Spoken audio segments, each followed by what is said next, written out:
DGISPR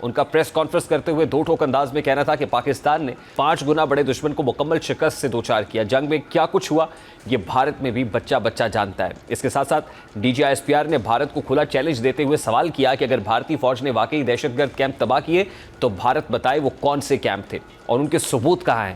DGISPR نے اس متعلق مزید کہا, ذرا اس کی ایک جھلک آپ کے سامنے رکھتا ہوں.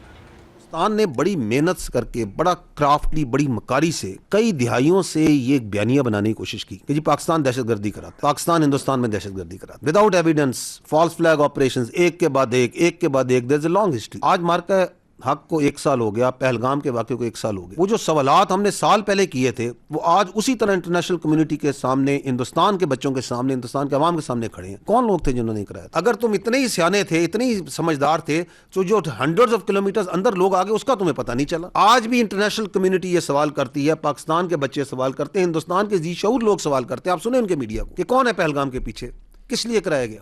یہ جو واہیات قسم کا ایک ڈرامہ انہوں نے لگایا ہوا ہے بار بار کہ جی یہ دہشت گردی کرتے ہیں اور تم خود ہو سب سے بڑے دہشت گرد. اب DGISPR نے دلائل اور ثبوتوں کی روشنی میں بھارت کا پاکستان پر دہشت گردی کے الزامات کا ڈرامہ ہمیشہ کے لیے دفن کر دیا ہے. DGISPR بھارت کو للکار کر کہہ رہے ہیں کہ اگر اس کے پاس جنگ میں پاکستان کی تنصیبات کو نقصان پہنچانے کے ثبوت ہیں تو وہ فراہم کرے. لیکن حقیقت یہ ہے کہ بھارت اس جنگ کی بنیاد پر جھوٹ پر رکھ چکا تھا. اس لیے ابتدا سے انتہا تک اس کا ہر دعویٰ, ہر الزام اور ہر پریس کانفرنس جھوٹ اور پروپیگنڈے کا پلندہ ثابت ہوئی. مودی سرکار نے اپنی قوم کی آنکھوں میں دھول جھونکنے کے لیے میڈیا, فوجی ترجمانوں اور جعلی بیانیوں کا سہارا لیا, مگر سچ زیادہ دیر تک چھپایا نہیں جا سکتا. در حقیقت ہندوستان کی انتہا پسند حکومت نے آپریشن سندور کی آڑ میں جو کھیل رچایا, وقت گزرنے کے ساتھ ساتھ خود اس کے گلے کا پھندا بنتا چلا گیا. بھارتی کرنل صوفیہ قریشی کی وہ پریس کانفرنس جسے نئی دہلی نے اپنے بیانیے کی بنیاد بنایا تھا, آج خود بھارتی پروپیگنڈے کی ناکامی کی علامت بن چکی ہے.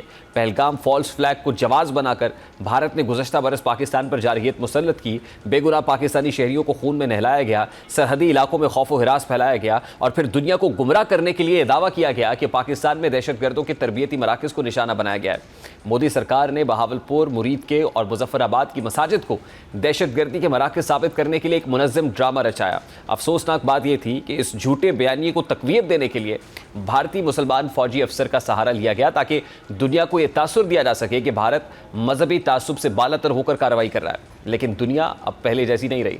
عالمی میڈیا, بین الاقوامی مبصرین اور دفاعی ماہرین نے جلد ہی بھارتی دعووں میں موجود تضادات کو بے نقاب کر دیا ہے. اب دنیا سمجھ چکی ہے کہ پہلگام واقعہ اور پھر آپریشن سندور دراصل پاکستان کو بدنام کرنے, خطے میں کشیدگی بڑھانے اور اپنے سیاسی مقاصد حاصل کرنے کا ایک سوچا سمجھا منصوبہ تھا. لیکن بھارت کو اس مہم میں وہ کامیابی نہ مل سکی جس کا مودی سرکار خواب دیکھ رہی تھی.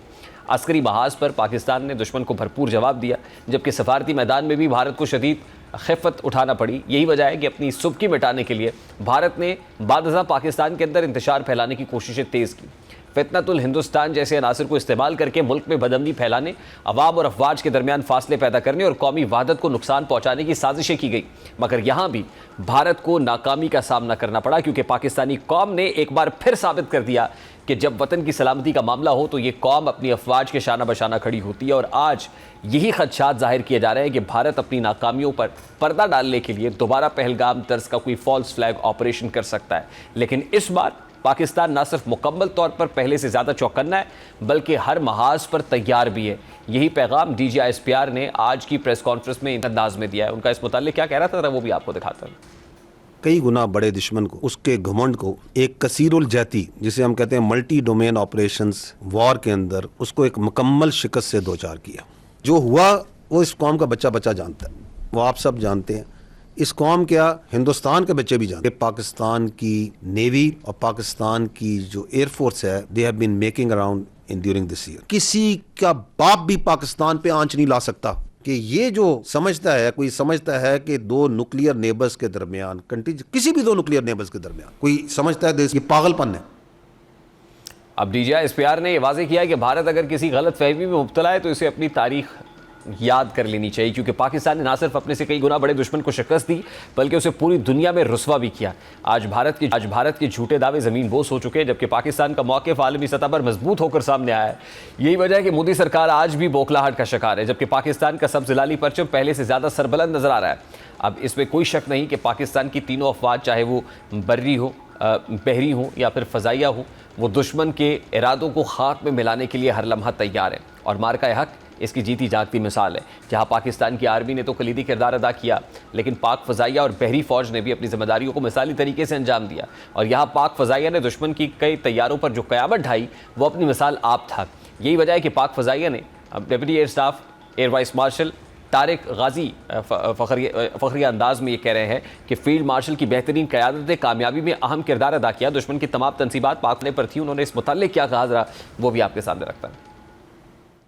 4 رفیل ایئر کرافٹ فلائی کرتے ہیں اور ہاٹ ویکٹرز پہ کشمیر ریجن میں ٹرن کرنے کی کوشش کرتے ہیں، تو ان کو چھوٹا سا ویلکم نوٹ پی ایف کی اسٹرانگ ای ڈبلیو اسپیس اور سائبر کا ایک تھوڑا سا ان کو ایک ایپلیکیشن ہوئی، جس کے اندر جو ہم نے دیکھا کہ امیجیٹلی ڈیٹا لنکس کمیونیکیشن اور گائیڈنس دے لاسٹ اٹ، اور اس کا امیجیٹ افیکٹ یہ تھا they had to discontinue mission, اور انہوں نے ایمرجنسی ریکوری کی کلوزسٹ ایئر فیلڈ پہ جو کہ سری نگر میں تھا۔ اس سے قبل دشمن کو اپنی افواج اور بالخصوص جو بحری قوت ہے اس پہ بہت ناز تھا، مگر سوال یہ پیدا ہوتا ہے اس مارکے کے بعد کہ ہر طرح سے لیس جو بھارتی بحریہ تھی اور پاکستان کے خلاف جارحیت کی ہمت کیوں نہ کر سکی، لیکن بھارتی بحریہ اپنی بحری پناہ گاہوں تک ہی محدود رہی۔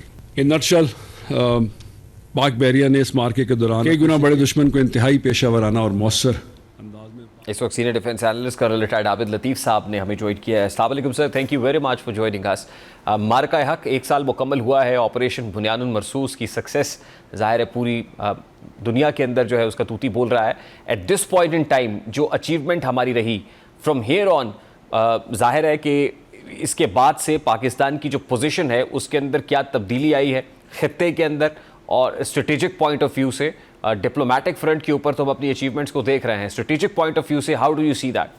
جی بہت شکریہ مجھے انوائٹ کرنے کے لیے۔ جی بالکل، دیکھیے اسٹریٹجک پوائنٹ آف ویو سے تو بالکل میں یہ کہوں گا کہ یہ ایک اسٹریٹجک ریسیٹ ہے جو کہ اس ریجن کے اندر اور اس پرٹیکولرلی جو سب کانٹیننٹ ہے اس کے اندر ہو گیا۔ دیکھیں پہلے تو یہ کہ جو انڈیا اس پورے ریجن کا ہیجمون تھا، اور جو باقی جو ہمالین کنٹریز، سری لنکا، ان کو آپ دیکھیں، ایون چھوٹے آئلینڈ کنٹریز، ان سب کو ایک طرح سے وہ کوشش کرتا تھا کہ وہ جو پولیٹیکل ریئلٹیز ڈکٹیٹ کرے اور اپنی ریئلٹیز ڈکٹیٹ کرے۔ تو اس مارکے کے بعد ایک تو وہ چیز چینج ہوگی، پھر دوسرا جو انڈیا کا جو اسٹیچر تھا، جس طرح سے وہ ایک انڈین اوشن اور پھر پیسیفک اوشن اور پھر وہ پیوٹ ٹو پیسیفک جو ہے وہ بن رہا تھا، اور جس طریقے سے اس کو کوڈ اور بہت سارے ڈفرینٹ الائنسز کے اندر شامل کیا گیا تھا، جو کہ جس کا مطلب یہ تھا کہ وہ جو ویسٹرن انٹرسٹ ہیں، پرٹیکولرلی امریکن انٹرسٹ، ان کو گارڈ کرے انڈین اوشن میں بھی اور اس پیسیفک اوشن میں بھی، اور اسپیشلی جو ویسٹ پیسیفک ہے، جو انڈین اوشن کے جو وہ حصہ جو کہ نکوبار، انڈمان اور ملاکا سے آگے کا بنتا ہے، وہاں پہ بھی۔ تو انڈیا کا وہ اسٹیچر جو ہے جی، وہ بھی میں سمجھتا ہوں بہت زیادہ افیکٹ ہوا۔ پھر جو انڈیا کا ایز اے اسٹیٹ جو اس کا اسٹیٹ کرافٹ ہے وہ بھی ایکسپوز ہو گیا جی، جو کہ ایکچولی ڈیسیٹ کے اوپر، ڈس انفارمیشن کے اوپر، مس انفارمیشن کے اوپر، ٹیررزم کے اوپر بیسڈ ہے، وہ بھی ایک طرح سے ایکسپوز ہو گیا۔ پھر انڈیا جس طریقے سے یہ کہہ رہا تھا کہ جی پاکستان کو ڈپلومیٹکلی اس نے آئسولیٹ کر دیا ہے، پاکستان جو ہے وہ ویسٹ ایشیا کے اندر، مسلم کنٹریز کے اندر، عرب ورلڈ کے اندر، مغرب کے اندر، یورپ کے اندر، بہت سارے جو جتنے یہ ریجن بنتے ہیں اس کے اندر پاکستان جو ہے وہ خدا نہ خواستہ اس کی جو ڈپلومیٹک آؤٹ ریچ ہے وہ کرٹیل کر دی گئی ہے۔ تو آج اگر آپ دیکھیں تو وہی انڈیا کے ساتھ ہو گیا۔ تو آئی تھنک یہ ہوا کیسے جی، دس آل ہیپنڈ بیکاز جو انڈیا کا نے جس طریقے سے ارریشنل اس کا بیہیویئر تھا، جس طریقے سے اس نے جو اپنا ایک آپ کہہ لیجیے کہ جو رائٹ، ایکسٹریم رائٹ کی جو آئیڈیالوجی تھی، جس طرح سے اس نے اس کو پلے کیا، اور جس طرح سے اس نے پھر اس جو مارکہ حق کے اندر جو اس کو ملٹری اور جو اس کو آپ کہہ لیجیے جو ڈیٹرنس اسٹیبلٹی اس کی انڈر کویسچن آئی، وہ آئی تھنک اس نے بالکل یہ ساری چیزیں جو ہیں وہ ری رائٹ کر کے رکھ دیں، ری ڈرا کر کے رکھ دیں۔ ایک ایسا ریڈکس ہوا جس کو جو ہے اب دنیا جو ہے وہ دیکھ رہی ہے جی۔ جی اکر صاحب ڈیفینیٹلی یہ سب کامیابیاں ہیں، لیکن اس کو کیسے دیکھیں؟ اب انڈیا کے اندر ہم دیکھتے ہیں foreign direct investment point of view سے بھی، اور پھر جو بائلیٹرل ایگریمنٹس ہیں اس کے پوائنٹ آف ویو سے بھی، تو ظاہر ہے وہاں پہ ابھی ہم ایسی ایکٹیویٹی دیکھ رہے ہیں، لیکن پاکستان کے اندر ان کمپیریزن ود دیٹ آپ کو کیا لگتا ہے کہ کیا ہم اس کو مٹیریلائز کر پائے ہیں؟ اگر نہیں کر پائے تو کہاں پر کوئی خرابی موجود ہے؟ جی دیکھیے، میں سوری آپ کے آخری سوال کا آخری حصہ مجھے آواز نہیں آئی جی. میں یہ کہہ رہا ہوں کہ پاکستان میں as far as the foreign direct investment اور دا بائلیٹرل ایگریمنٹس آر کنسرنڈ، تو آپ کو لگتا ہے کہ اب اس کامیابی کو ہمیں اپنی اکنامک ڈومین میں بھی اچھے طریقے سے استعمال کرنا چاہیے، کیا ہم کر پا رہے ہیں؟ جی بالکل، دیکھیے آپ نے بالکل ٹھیک کہا. جی دیکھیں، جو کمپریہنسو کانسیپٹ ہے سیکیورٹی کا، وہ یہی ہے کہ آپ کی جو اکنامک سیکیورٹی، آپ کی جو فوڈ سیکیورٹی، آپ کی جو بیسکلی ہیومن سیکیورٹی ہے جس کے گرد یہ ساری چیزیں ایوالو کرتی ہیں، وہ آپ ایکوائر کریں، جس کا ایک حصہ جو ہے وہ آپ کی ملٹری کمپوننٹ ہے، یعنی جس میں کائنیٹک اور یہ آپ کا کنونشنل سیکیورٹی آتی ہے. تو آئی تھنک یہ میں سمجھتا ہوں جی کہ جب پاکستان کا الحمدللہ جو اسٹیچر جیسے انہینس ہوا ہے ڈپلومیٹکلی، اور ویسٹ ایشیا کے اندر بھی اس کو ایک مقام حاصل ہوا ہے، تو اب جو کنیکٹیوٹی ہے جی وہ بہت انہینس ہو جائے گی. اور جس کو آپ نے اکنامک ایکٹیویٹی کے جو جمپ سٹارٹ کرنے کا، یا جو ہماری ٹریڈ کامرس کا بڑھنے کے لیے، وہ اس وقت ہوتا ہے جب آپ کی کنیکٹیوٹی بڑھ جائے. تو خالی یہ سمندر کے تھرو نہیں ہے جی. پاکستان کو اللہ تعالیٰ نے جو جغرافیکل پوزیشن دی ہوئی ہے، وہاں پہ جو اس کا آپ دیکھ لیجئے، ویسٹ ایشیا کے ساتھ، سینٹرل ایشیا کے ساتھ، ساؤتھ ایسٹ ایشیا کے ساتھ، انڈین اوشن میں، عربین سی میں، ہر جگہ اس کی کنیکٹیوٹی ہے. تو جب یہ ایران کا مسئلہ انشاءاللہ جیسے ہی حل ہوتا ہے جی، سینٹرل ایشیا سے پاکستان کی کنیکٹیوٹی، تو آلریڈی پاکستان BRI اور اس کا جو BRI کا جو فلیگ شپ پروگرام ہے CPEC، اس کا حصہ ہے.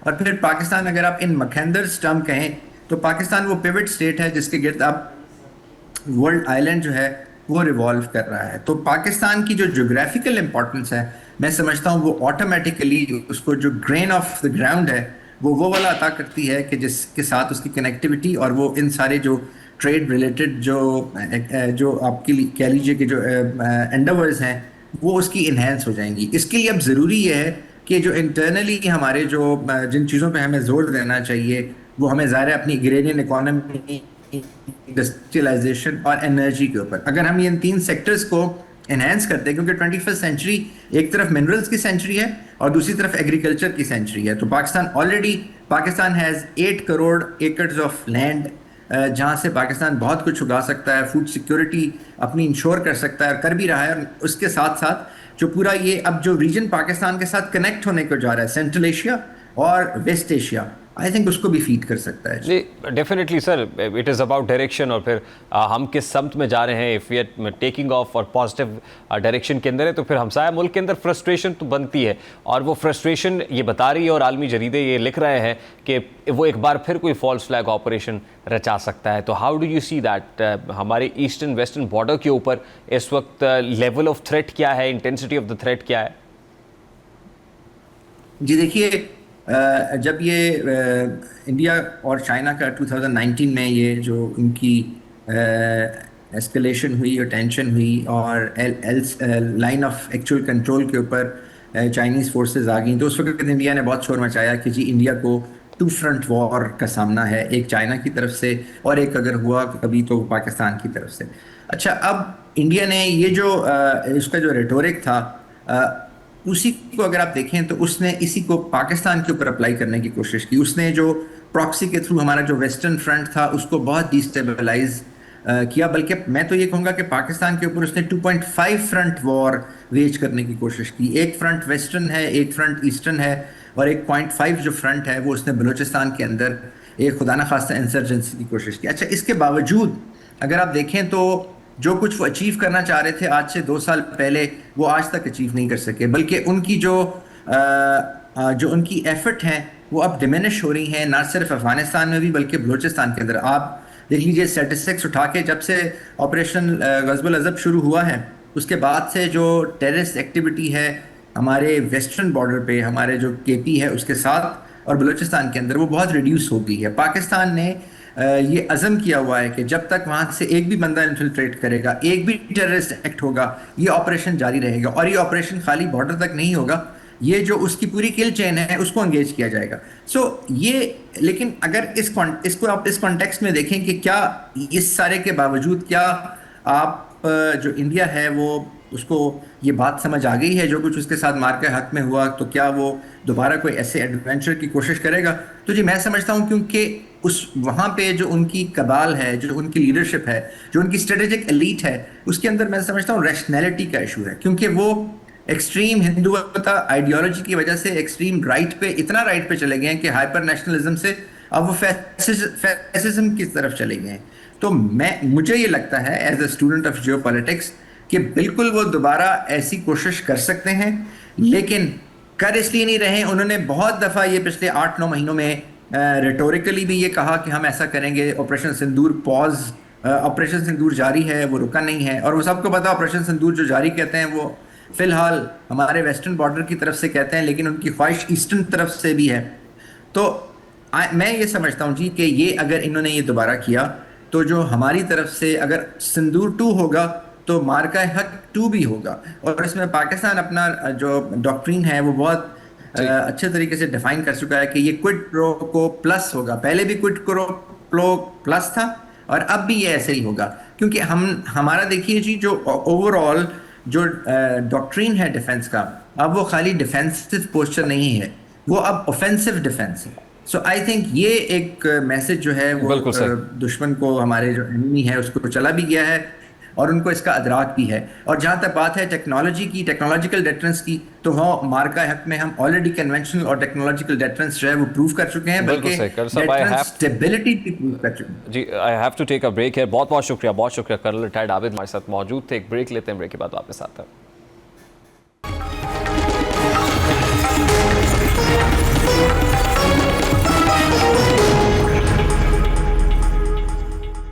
خطے میں جاری بحران کو ختم کرنے کے لیے اس وقت پاکستان کلیدی کردار ادا کر رہا ہے, اور اسی کوششوں کے تناظر میں امریکہ اور ایران کے درمیان بگڑتے تعلقات پھر سے بہتری کی جانب جا رہے ہیں. اور اسی پس منظر میں عالمی میڈیا کی ایک رپورٹ اہم پیش رفت کی طرف بھی اشارہ کر رہی ہے, جو مستقل جنگ بندی کی طرف ایک مثبت اشارے کے طور پر دیکھی جا رہی ہے. جیسا کہ ایک ترک خبر رساں ادارے کے مطابق پاکستان آئندہ ہفتے امریکہ اور ایران کے درمیان مذاکرات کے دوسرے دور کی میزبانی کرے گا. رپورٹ کے مطابق امریکی صدر ڈونلڈ ٹرمپ کے دورہ چین سے قبل ان کے درمیان ابتدائی معاہدے کے طے ہو جانے کا امکان ہے, جبکہ تنازع کے 85% معاملات طے پا چکے ہیں, لیکن جوہری مسئلہ اب بھی سب سے بڑی رکاوٹ بنا ہوا ہے.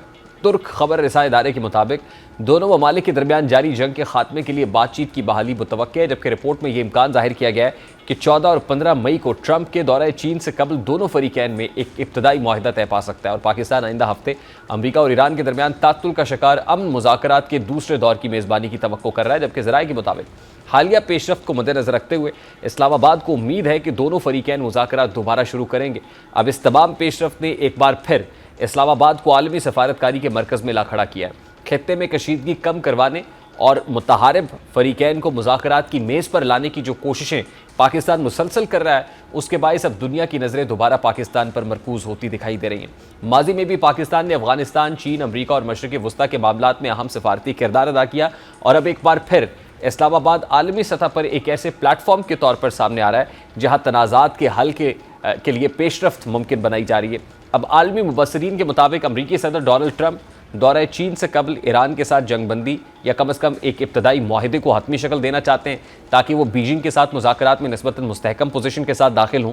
ٹرمپ بخوبی جانتے ہیں کہ اگر مشرق وسطیٰ میں کشیدگی برقرار رہی تو اس کے اثرات عالمی معیشت, تیل کی قیمتوں اور امریکی داخلی سیاست پر بھی مرتب ہوں گے. دوسری جانب چین پہلے ہی خطے میں اپنا اثر و رسوخ بڑھا رہا ہے, لہٰذا ٹرمپ انتظامیہ یہ تاثر دینا چاہتی ہے کہ امریکہ اب بھی عالمی تنازعات کے حل میں مرکزی کردار ادا کرتا ہے. اور یہی وجہ ہے کہ امریکی صدر معاہدے کی امید ظاہر کرتے ہوئے کہہ رہے ہیں کہ ایران کے ساتھ جنگ جلد ختم ہو جائے گی, کیونکہ گزشتہ 24 گھنٹوں میں ایران کے ساتھ مثبت پیش رفت ہوئی ہے. ٹرمپ نے اس حوالے سے کی ہے, ذرا اس کی ایک جھلک آپ کے سامنے رکھتا ہوں. اب امریکی صدر کے حالیہ بیان کو اگر باریک بینی سے دیکھا جائے تو اس میں واضح طور پر سختی اور لچک دونوں پہلو موجود ہیں. ایک طرف وہ ایران کو ایٹمی ہتھیار حاصل نہ کرنے دینے کے موقف پر قائم دکھائی دیتا ہے, جبکہ دوسری جانب مثبت مذاکرات کا ذکر کر کے وہ سفارتی حل کی طرف پیش رفت کا اندیا بھی دے رہے ہیں۔ یہی وجہ ہے کہ عالمی مبصرین اب یہ سمجھ رہے ہیں کہ واشنگٹن مکمل محاذرائی کی بجائے ایک کنٹرولڈ اور مذاکراتی راستہ اختیار کرنا چاہتا ہے، اور امریکی صدر کی جانب سے یہ مثبت رویہ اس بات کا اندیا دے رہا ہے کہ فیلڈ مارشل سید عاصم منیر امن کی کوششوں میں دن رات ایک کیے ہوئے ہیں، اور آج اسی کا نتیجہ ہے کہ دونوں فریقین میں پھر سے مستقل جنگ بندی کی بازگشت سنائی دے رہی ہے۔ اسی تناظر میں اسپین کے ایک بین الاقوامی جریدے ایلبیس کی رپورٹ بھی منظر عام پر آئی ہے، جس میں فیلڈ مارشل کی قائدانہ صلاحیتوں اور کامیاب ملٹری ڈپلومیسی کو عالمی سطح پر سراہا گیا ہے۔ اسپین کے معروف جریدے کے مطابق مئی 2025 کی پاک بھارت جنگ میں فیلڈ مارشل سید عاصم منیر ایک فاتح اور بہادر فوجی رہنما کے طور پر ابھرے۔ رپورٹ کے مطابق فیلڈ مارشل ایک بااثر شخصیت ہیں اور امریکہ اور ایران کے درمیان سیز فائر میں ان کا کردار انتہائی اہمیت کا حامل ہے۔ رپورٹ کے مطابق تاریخ میں پہلی مرتبہ کسی امریکی صدر نے کسی پاکستانی فوجی کی سربراہی کی میزبانی کی جو سربراہ مملکت نہیں تھے، جبکہ رپورٹ میں یہ بھی کہا گیا ہے کہ صدر ٹرمپ نے فیلڈ مارشل سید عاصم منیر کو غیر معمولی، بہادر اور عظیم جنگجو قرار دیا۔ رپورٹ کے مطابق فیلڈ مارشل سید عاصم منیر امریکہ اور ایران مذاکرات میں بطور ثالث بات چیت کو آگے بڑھا رہے ہیں اور ان چند عالمی شخصیات میں شامل ہیں جو بیک وقت امریکہ اور ایران دونوں کے ساتھ مؤثر پیغام رسانی کی صلاحیت رکھتے ہیں۔ جریدے کے مطابق فیلڈ مارشل سید عاصم منیر علاقائی اور بین الاقوامی پیچیدہ معاملات کو بہتر انداز میں سمجھتے ہیں، اور یہی صلاحیت انہیں موجودہ سفارتی ماحول میں ایک مؤثر کردار بناتی ہے۔ اب اس رپورٹ کو دیکھا جائے تو یہ واضح ہوتا ہے کہ عالمی سطح پر پاکستان کی عسکری اور سفارتی قیادت کو اب صرف خطے تک محدود نہیں دیکھا جا رہا، بلکہ عالمی تنازعات کے حل میں بھی ایک مؤثر شراکت دار کے طور پر تسلیم کیا جا رہا ہے۔ یہی وجہ ہے کہ اب پاکستان نہ صرف جنوبی ایشیا بلکہ مشرق وسطیٰ کے اہم معاملات میں بھی ایک قابل اعتماد ثالث کے طور پر ابھر رہا ہے، اور یہی وجہ ہے کہ اب ان کی کوششوں میں فیلڈ مارشل کی خدمات کو سراہتے ہوئے وزیر داخلہ محسن نقوی کا کہنا ہے کہ فیلڈ مارشل سید عاصم منیر نے ایران اور امریکہ کے درمیان مذاکرات میں بھی اہم کردار ادا کیا۔ فیلڈ مارشل کو مذاکرات میں بھی اللہ کی مدد حاصل۔ وزیر اعظم شہباز شریف نے اپنی گفتگو میں یہ امید ظاہر کی کہ بہت جلد ایران اور امریکہ میں معاملات طے پا جائیں گے اور خطے میں امن قائم ہوگا۔ اس متعلق کیا گفتگو دیکھنے کو ملی، ذرا اس کی ایک جھلک آپ کے ساتھ رکھتا ہوں۔ پاکستان کی سیاسی اور عسکری قیادت نے کیا اس میں رول ادا کیا، دن رات ایران سے، دن رات امریکہ سے رابطے کر کے اور جنگ کو رکوایا، جنگ بندی میں توسیع کروائی۔ مجھے اللہ تعالیٰ کے فضل و کرم سے کبھی یقین ہے کہ انشاءاللہ یہ cease fire long term cease fire ہوگا اور خطے میں ہمیشہ کے لیے امن قائم ہوگا۔ فیلڈ مارشل کو جس طریقے سے بلیسنگ تھی امریکہ اور ایران کے مذاکرات میں بھی، اگر کوئی نارمل چیز ہو رہی ہوتی تو کب کے لوگ ہمت ہار گئے ہوتے، لیکن جس طرح سے ان کو اس میں بھی اللہ تعالیٰ کی مدد ملی ہے، یہ میں نے خود مذاکرات کو ٹوٹتے اور جڑتے گھنٹوں میں دیکھا ہے، اور وہ ممکن نہیں تھا کہ اگر اللہ تعالیٰ کی بلیسنگ نہ ہو اس ایران اور امریکہ کے مذاکرات میں، کیونکہ ایک دفعہ دونوں ملک کس سوچ پہ چلے گئے اور ان کو واپس لانا میرا نہیں خیال کہ ہیومنلی پاسبل تھا، بٹ اللہ تعالیٰ نے ان کی مدد کی۔ وزیر اعظم شہباز شریف اور وزیر داخلہ محسن نقوی کے بیانات کو اگر موجودہ علاقائی صورتحال کے تناظر میں دیکھا جائے تو یہ واضح ہوتا ہے کہ پاکستان کی سیاسی اور عسکری قیادت ایک ہی پیج پر دکھائی دے رہی ہیں۔ یہی ہم آہنگی پاکستان کے سفارتی پوزیشن کو مزید مضبوط بنا رہی ہے۔ ایک طرف پاکستان عالمی سطح پر امن کے فروغ کے لیے کردار ادا کر رہا ہے تو دوسری جانب عالمی طاقتیں بھی اسلام آباد کی کوششوں کو سنجیدگی سے دیکھ رہی ہیں۔ بریک لیتے ہیں اور بریک کے بعد واپس آتے ہیں۔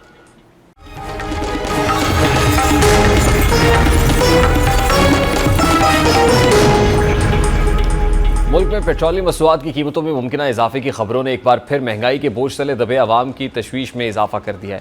جیسا کہ میڈیا رپورٹس کے مطابق پیٹرول کی قیمت میں تقریباً 4 روپے 75 پیسے فی لیٹر اضافے کا امکان ظاہر کیا جا رہا ہے، جبکہ ہائی سپیڈ ڈیزل کی قیمت میں معمولی رد و بدل متوقع ہے۔ اس ممکنہ اضافے کی بنیادی وجہ عالمی منڈی میں خام تیل کی قیمتوں میں اتار چڑھاؤ اور فری آن بورڈ قیمت میں اضافہ بتایا جا رہا ہے۔ تاہم اس پوری صورتحال کو صرف عالمی قیمتوں تک محدود ہو کر سمجھنا درست نہیں ہے، بلکہ اس کے پیچھے داخلی معاشی نظام، ٹیکس پالیسیز اور روپے کی قدر میں کمی جیسے عوامل بھی اہم کردار ادا کر رہے ہیں۔ پاکستان میں پیٹرولیم مصنوعات کی قیمتیں براہ راست نہ صرف ٹرانسپورٹ کے شعبے کو متاثر کرتی ہیں بلکہ یہ مجموعی معیشت میں مہنگائی کے ایک بڑے محرک کے طور پر کام کرتی ہیں۔ پیٹرول اور ڈیزل کی قیمت بڑھنے سے اشیاء خور و نوش کی ترسیل مہنگی ہو جاتی ہے، جس کے نتیجے میں سبزیوں، آٹے، دالوں اور دیگر بنیادی ضروریات کی قیمتیں بھی بڑھنے لگتی ہیں۔ اس طرح ایک چھوٹا سا اضافہ بھی بالواسطہ طور پر عام آدمی کی روزمرہ زندگی پر گہرے اثرات مرتب کرتا ہے، خاص طور پر وہ طبقہ جو پہلے ہی محدود آمدنی میں گزارا کر رہا ہے اس کے لیے یہ صورتحال مزید مشکلات پیدا کرتی ہے۔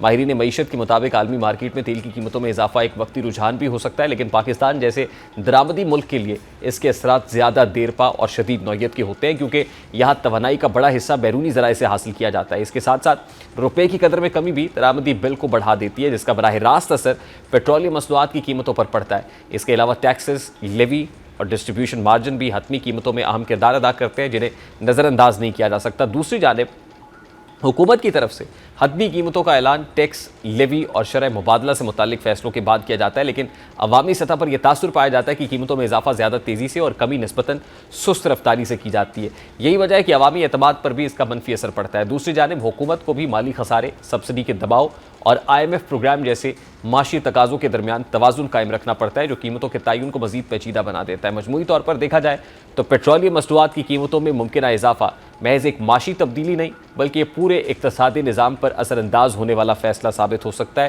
جس کے ممکنہ اثرات ٹرانسپورٹ سے لے کر صنعت، زراعت اور گھریلو بجٹ تک ہر سطح پر محسوس کیے جائیں گے۔ ایسے میں پالیسی سازوں کے لیے ضروری ہے کہ وہ طویل المدتی توانائی حکمت عملی پر توجہ دیں، متبادل توانائی ذرائع کو فروغ دیں اور ایسے اقدامات کریں جن سے عام آدمی پر بار بار بڑھنے والا بوجھ کم کیا جا سکے، تاکہ معاشی استحکام اور عوامی ریلیف کے درمیان بہتر توازن قائم ہو سکے۔ ابھی ایک بریک لیتے ہیں، بریک کے بعد واپس آتے ہیں۔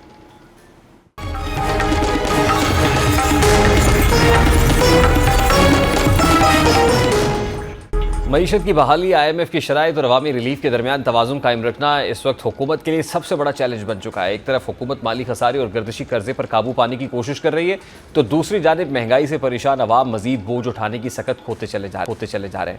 ایسے میں 200 یونٹس تک بجلی استعمال کرنے والے صارفین کے لیے سبسڈی ختم کرنے اور ہدفی سبسڈی متعارف کروانے کی تجویز نے ایک نئی بحث کو جنم دے دیا ہے کہ آیا یہ فیصلہ معیشت کو سہارا دے گا یا عام آدمی کی مشکلات میں مزید اضافہ کرے گا۔ دیکھا جائے تو پاکستان کی جانب سے IMF کو دی گئی یقین دہانیاں دراصل ملکی توانائی نظام میں ایک بڑی پالیسی تبدیلی کا اشارہ ہے۔